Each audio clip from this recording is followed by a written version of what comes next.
Hello guys! Welcome back sa another episode ng ating Budol Channel. So for today's episode, mag-unbox tayo ulit ng isang package from Lazada pa rin. So ano pang hinintay nyo? Let's go!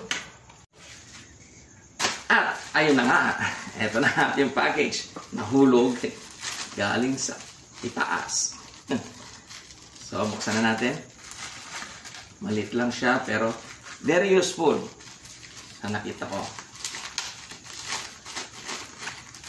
Guys. So,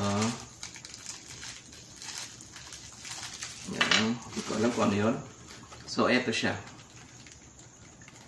Para lang siyang Crayola.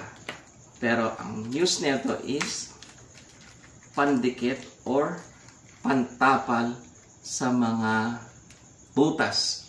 Like, for example, sa mga kaldero or even sa plastic, pwede siya. So, ang tawag nila dito is Magic Weld. So, try natin. Subukan natin kung effective nga ba. At, ayun na nga. Kumuha tayo ng isang langganita na may butas. So, actually, maliit lang yung butas nito. Halos hindi napapansin, pero pag nilagyan ng tubig, tumutulo. So, i-try natin. So, may mark dito sa likod na parang may kalawang na kasi siya. So, yun yung tatapalan natin. So, meron ako dito posporo. At yung ating pantapal. So, try natin sindihan.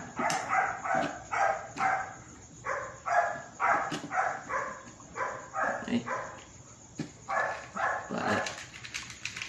Nabali pa yung palito. So, ayan. Ganyan lang siya. Painitin lang ng konti. Napakabilis nito. So, tapal na natin.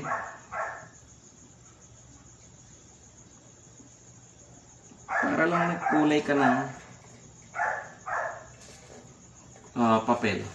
So, yun lang. Maliit lang din yung lagay ko. Kasi, napakaliit lang naman ng butas nito. At madali siyang matuyo or tumigas ulit. So, napakatipid. So, ayan. Tuyo na rin. So, tingnan natin. Wala na nga yung butas. So, nilagyan ko yung likod lang. So, makikita nyo, nung una may siwang pa eh. Makikita mo yung ilaw. So, ngayon, sarado na yung butas. Okay? So, that's it.